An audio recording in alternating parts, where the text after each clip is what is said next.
Plan ಅನ್ನ follow ಮಾಡೋದನ್ನ ಸರಳೀಕರಣ ಮಾಡದೆ ನೀವು ಪ್ಲಾನ್ಡ್ ಡೆವಲಪ್ಮೆಂಟ್ ಮಾಡಿ ಅಂತ ಹೇಳಿದ್ರೆ ಅದು ಕಾರ್ಯಸಾಧು ಆಗೋದಿಲ್ಲ. ಪ್ರಾಕ್ಟಿಕಲಿ ನಾವು ಬೋಧನೆ ಮಾಡೋದಿಕ್ಕೆ ಮಾಡಬಹುದು, ಬಾಯಲ್ಲಿ ಭಗವದ್ಗೀತೆ, ಆದ್ರೆ ಆಚಾರದಲ್ಲಿ ಅಷ್ಟು ಸಲೀಸಲ್ಲ. ಈ ಬೋಧನೆ ಮಾಡೋದರ ಜೊತೆಗೆ ಸರಳೀಕರಣ ಮಾಡಿಕೊಟ್ರೆ ಆ ದಾರಿಯಲ್ಲಿ ಬರ್ತಾರೆ. ಸೊ ಇದು ಸರಳೀಕರಣ ಮಾಡಬೇಕು ಅನ್ನುವಂತಹದ್ದು. ಆದ್ರೆ ಇದಕ್ಕೆ ಮೊದಲು ಇಷ್ಟು ದಿನ ಎಲ್ಲ ರೆವಿನ್ಯೂ ಲೇಔಟ್ಗಳಿಂದಾನೇ ಈ ಅನಾಹುತಗಳು ಜಾಸ್ತಿ ಆಗಿರೋದು. ಅಪ್ರೂವ್ಡ್ ಲೇಔಟ್ ಅಲ್ಲಿ ಏನು ತಪ್ಪಿಲ್ಲ ಅಂತಲ್ಲ, ಅಪ್ರೂವ್ ಲೇಔಟ್ ಅಲ್ಲಿ 10% ತಪ್ಪಿದ್ರೆ ರೆವಿನ್ಯೂ ಲೇಔಟ್ ಅಲ್ಲಿ 60% ತಪ್ಪುಗಳು ಆಗಿದಾವೆ. ಆದ್ರೆ ನಾವು ಒಂದು 30 ವರ್ಷದಿಂದ ಸರ್ಕಾರ ರೆವಿನ್ಯೂ ಲೇಔಟ್ ಅಂದ್ರೆ ಅನಧಿಕೃತ ಬಡಾವಣೆಗಳು ಆಗ್ತಾ ಇದಾವೆ ಅಂತ ಗೊತ್ತಿದ್ರೂ ಕೂಡ ಕಂಡು ಕಾಣದ ಹಾಗೆ, ಕಣ್ಣು ಕಾಣಿಸಿದ್ರೂ ಕೂಡ ಕುರುಡರ ಹಾಗೆ ನಾವು 30 ವರ್ಷದಿಂದ ನಡ್ಕೊಂಡು ಬಂದು ಇವತ್ತು ರಾಜ್ಯದಲ್ಲಿ ಎಲ್ಲಿ ನೋಡಿದ್ರು ಕೂಡ ಅನಧಿಕೃತ ಬಡಾವಣೆಗಳನ್ನ ವ್ಯಾಪಕವಾಗಿ ನಾವು ಪರೋಕ್ಷವಾಗಿ ಬೆಳೆಸಿದ್ದೇವೆ.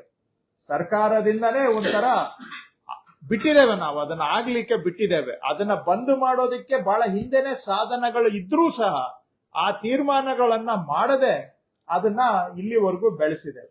ಆದ್ರೆ ನಮ್ ಸರ್ಕಾರ ಬಂದ ಮೇಲೆ ಮಾನ್ಯ ಮುಖ್ಯಮಂತ್ರಿಗಳು, ಮಾನ್ಯ ಉಪಮುಖ್ಯಮಂತ್ರಿಗಳು ನಮ್ಮನ್ನ ಕರೆಸಿ 2-3 ಸಭೆಗಳನ್ನ ಮಾಡಿ ಈ ಅನಧಿಕೃತ ಬಡಾವಣೆಗಳನ್ನ ಬಂದ್ ಮಾಡಬೇಕು.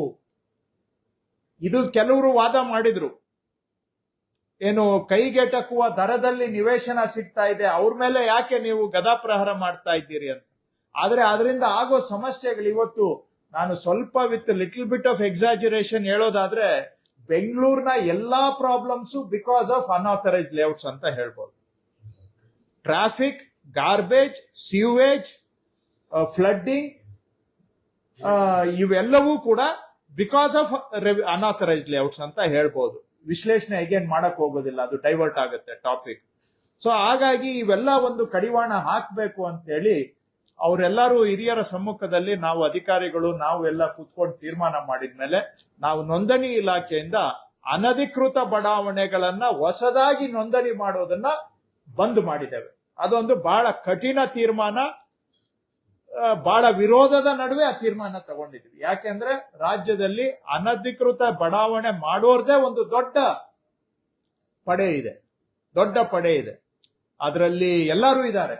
ಅದರಲ್ಲಿ ಕೆಲವರು ಲೇಔಟ್ ಡೆವಲಪರ್ಸು ಇದ್ದಾರೆ, ಕೆಲವರು ಪಾಲಿಟಿಷಿಯನ್ಸು ಇರಬಹುದು. ಅದರಲ್ಲಿ ಅಧಿಕಾರಿಗಳ ಪ್ರೋತ್ಸಾಹನೂ ಬಹಳ ಇತ್ತು. ನೋಂದಣಿ ಇಲಾಖೆಯಲ್ಲಂತೂ ಅವ್ರದೇ ರಾಜ್ಯಭಾರ ಆಗಿತ್ತು. ಸೊ ಇದೆಲ್ಲದರ ವಿರುದ್ಧವಾಗಿ ನಾವು ತೀರ್ಮಾನ ತಗೊಂಡು ಇವತ್ತು ಅನಧಿಕೃತ ಬಡಾವಣೆಗಳ ಹೊಸದಾಗಿ ತಲೆ ಎತ್ತುವಂತಹದನ್ನ ನೋಂದಣಿ ಇಲಾಖೆ ಮುಖಾಂತರವಾಗಿ ಬಂದ್ ಮಾಡಿದ್ದೇವೆ. ಅದಕ್ಕೆ ನಾವು ಇವತ್ತು ನಾನು ವೈಯಕ್ತಿಕವಾಗಿ ಅದರಿಂದ ಸಮಸ್ಯೆ ಅನುಭವಿಸ್ತಾ ಇದ್ದೇನೆ. ಬೇರೆ ಬೇರೆ ರೂಪದಲ್ಲಿ ಅದು ಬಾಧಿತರಾದಂತವರೆಲ್ಲ ನನ್ನ ಮೇಲೆ ತಿರುಗಿ ಬಿದ್ದು ಕಾಲಕ್ಕೆ ಕಾಯ್ದು ಅದನ್ನ ನನ್ನ ಮೇಲೆ ಅಸ್ತ್ರ ಆಗಿ ಬಳಸ್ತಾ ಇದ್ದಾರೆ. ಅದು ಬೇರೆ ವಿಷಯ ಇರ್ಲಿ, ಅದನ್ನ ಫೇಸ್ ಮಾಡ್ಲೇಬೇಕು. ತೀರ್ಮಾನ ತಗೊಂಡ್ಮೇಲೆ ಅದರ ಕಾನ್ಸಿಕ್ವೆನ್ಸ್ ನಾವು ಫೇಸ್ ಮಾಡಬೇಕು, ಮಾಡ್ತೇವೆ.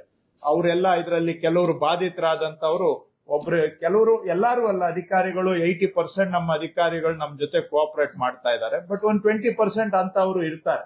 ಅವರು ಬೇರೆಯವ್ರ ಜೊತೆ ಕೈ ಜೋಡಿಸಿ ಯಾರ್ಯಾರಿಗೆ ತೊಂದರೆ ಆಗಿದೆ ಅವರೆಲ್ಲ ಇದನ್ನ ರಾಜಕೀಯವಾಗಿ ನಮ್ಮ ಮೇಲೆ ಬೇರೆ ತರ ಅಸ್ತ್ರಗಳು ಮಾಡುವಂತಹದ್ನು ಗಮನಿಸಿದ್ದೇವೆ. ಇಲ್ಲಿ ಆ ಸಬ್ಜೆಕ್ಟ್ಗೆ ಹೋಗೋದು ಬೇಡ. ಈಗ ಅನಧಿಕೃತ ಬಡಾವಣೆಗಳನ್ನ ಕಡಿವಾಣ ಹಾಕೋದು ಒಂದು ಕಠಿಣ ತೀರ್ಮಾನ ಆದ್ರೂ ಕೂಡ ನೀವ್ ಹೇಳ್ಬೋದು, ಆಯ್ತು ಅದನ್ನ ನಿಲ್ಲಿಸ್ಬಿಟ್ರಿ, ಲೀಗಲ್ ಆಗಿ ಮಾಡ್ಬೇಕು ಅಂತ ಹೇಳಿದ್ರೆ ನಿಮ್ಮ ವ್ಯವಸ್ಥೆಯಲ್ಲಿ ಲೀಗಲ್ ಆಗಿ ಬದುಕೋದೇ ಕಷ್ಟ ಇದೆ ಅನ್ನುವಂತಹದ್ದು. ಇಲ್ಲೀಗಲ್ ನಿಲ್ಸಿ ಅಂತ ಹೇಳ್ತೀರಾ, ಆದ್ರೆ ಲೀಗಲ್ ಆಗಿ ಮಾಡೋದಕ್ಕೆ ನಮ್ಗೆ ಸಲೀಸ್ ಮಾಡ್ಕೊಡಿ, ನಾವು ಲೀಗಲ್ ಆಗಿ ಮಾಡ್ತೇವೆ. ಲೀಗಲ್ ಆಗಿ ಮಾಡಕ್ ಹೋದ್ರೆ ನಿಮ್ಮ ಹತ್ರ ಹೆಜ್ಜೆಗೆ ವ್ಯವಸ್ಥೆಯಲ್ಲಿ ಮಧ್ಯವರ್ತಿಗಳು ಯಾರ್ಯಾರ್ದೋ ಕಾಟ ನಮ್ಗೆ.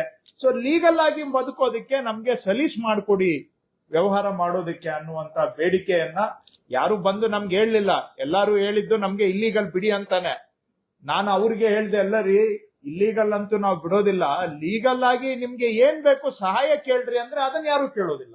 ಆದ್ರೂ ಕೂಡ ನಾವು ಅದನ್ನ ಮಾಡೋದು ನಮ್ ಧರ್ಮ, ಅದು ನಮ್ ಕರ್ತವ್ಯ, ಅದು ಅವ್ರು ಕೇಳಲಿ ಬಿಡ್ಲಿ ಅಂತ ಹೇಳಿ ಈಗ ಅದನ್ನ ಸರಳೀಕರಣ ಮಾಡಬೇಕು ಅಂತ ಹೇಳಿ ನಾವು ಏನು ಈ ಖಾತಾ ಕಡ್ಡಾಯ ಆದ್ಮೇಲೆ ಬೆಂಗಳೂರಿನಲ್ಲೂ ಕೂಡ ತುಂಬಾ ಈ ಖಾತ ರಾಜ್ಯಕ್ಕೆ ಎಲ್ಲ ಮುನ್ಸಿಪಾಲಿಟಿಗಳಿಗೂ ಕೂಡ ವಿಸ್ತರಿಸಿ ಆ ನಂತರ ಗ್ರಾಮ ಪಂಚಾಯಿತಿಗಳಿಗೂ ಕೂಡ ಈಗ ಈ ಸ್ವತ್ತನ್ನ ಕಡ್ಡಾಯ ಮಾಡಿ ಅದರ ಮುಖಾಂತರ ನಾಳೆ ಇವತ್ತು ನೀವು ಕೋರ್ಟ್ಗಳಿಗೆ ಹೋದ್ರೆ ಅರ್ಧ ವ್ಯಾಜ್ಯಗಳು ಇವೆಲ್ಲ ಈ ಖಾತೆಗೆ ಸಂಬಂಧ, ಈ ಖಾತೆಯ ಗೊಂದಲಗಳಿಂದಾನೇ ಅರ್ಧ ವ್ಯಾಜ್ಯಗಳು. ಕೆಲವ್ರು ಹೇಳ್ತಾರೆ ಕಮ್ಮಿ ರೇಟ್ಗೆ ಸಿಗ್ತಾ ಇತ್ತು ನೀವು ಹಾಳು ಮಾಡ್ಬಿಟ್ರಿ ಅಂತ. ಆದ್ರೆ ಕಮ್ಮಿ ರೇಟಿಗೆ ತಗೊಂಡವ್ರು ಎಷ್ಟು ಜನ ಕೋರ್ಟ್ ಅಲ್ಲಿ ಇವತ್ತು ಅಲ್ದಾಡ್ತಾ ಇದ್ದಾರೆ. ಅದರಿಂದ ಎಷ್ಟು ಆಯ್ತು, ಒಂದು ಬಾರಿ ಇಲ್ಲಿಗಲ್ ಸೈಟ್ ತಗೊಂಡ್ಮೇಲೆ ಖಾತೆ ಮಾಡಿಸ್ಬೇಕು ಅಂದ್ರೆ ಯಾವ ಅಧಿಕಾರಿನೂ ಸುಮ್ನೆ ಖಾತೆ ಮಾಡ್ಕೊಡೋದಿಲ್ಲ. ನಾಳೆ ಬ್ಯಾಂಕ್ಗೆ ಹೋಗಿ ಸಾಲ ತಗೋಬೇಕು ಅಂದ್ರೆ ಯಾರು ಇಲ್ಲಿಗಲ್ ಸೈಟ್ಗೆ ಸಾಲ ಕೊಡೋದಿಲ್ಲ. ಅಲ್ಲಿ ಮತ್ತೆ ಶೋಷಣೆ, ಖಾತೆಗೆ ಶೋಷಣೆ, ಪ್ಲಾನ್ ಅಪ್ರೂವಲ್ಗೆ ಶೋಷಣೆ. ಒಂದು ತಪ್ಪಿನಿಂದ 10 ಕಡೆ ಅದು ಶೋಷಣೆಗೆ ದಾರಿ ಆಗ್ತಾ ಇತ್ತು. ಅದನ್ನ ಎಲ್ಲ ಮರ್ತು ಬಿಡ್ತಾರೆ. ಕಮ್ಮಿ ರೇಟ್ಗೆ ಸ್ಟಾರ್ಟಿಂಗ್ ಅಲ್ಲಿ ಸಿಗ್ತಾ ಇತ್ತು ಅನ್ನೋದು ಒಂದೇ ಕಾಣಿಸ್ತದೆ ಬಿಟ್ರೆ ಆ ನಂತರ ಇದೇ ಭ್ರಷ್ಟಾಚಾರಕ್ಕೆ ಮೂಲ ಅನ್ನೋದನ್ನ ಮರ್ತು ಬಿಟ್ಟು ಆಮೇಲೆ ಸರ್ಕಾರನೇ ದೂಷಣೆ ಮಾಡ್ತಾರೆ ನಿಮ್ಮಲ್ಲಿ ಭ್ರಷ್ಟಾಚಾರ. ಒಂದು ತಪ್ಪು 100 ತಪ್ಪಿಗೆ ದಾರಿ ಮಾಡಿಕೊಟ್ರೆ ತಪ್ಪು ಮಾಡೋದು ಮತ್ತೆ ಸುಮ್ನೆ ಮಾಡ್ತಾರೆ. ನಮ್ಮ ವ್ಯವಸ್ಥೆಯಲ್ಲಿ ಮಾನವರ ಗುಣ ಅದು. ನೀವೇ ನನ್ನ ಜಾಗದಲ್ಲಿ ಇದ್ರು ನೀವೇ ತಪ್ಪು ಮಾಡ್ಬೇಕಾದ್ರೆ ಸುಮ್ನೆ ಫ್ರೀಯಾಗಿ ತಪ್ಪು ಮಾಡ್ಕೊಡ್ತೀರಾ? ಹೆಚ್ಚಿನ ವಿಡಿಯೋಗಳಿಗೆ ಪ್ರತಿಧ್ವನಿ ಯೂಟ್ಯೂಬ್ ಚಾನೆಲ್ ಸಬ್ಸ್ಕ್ರೈಬ್ ಮಾಡಿ, ಬೆಲ್ ಐಕಾನ್ ಕ್ಲಿಕ್ ಮಾಡಿ.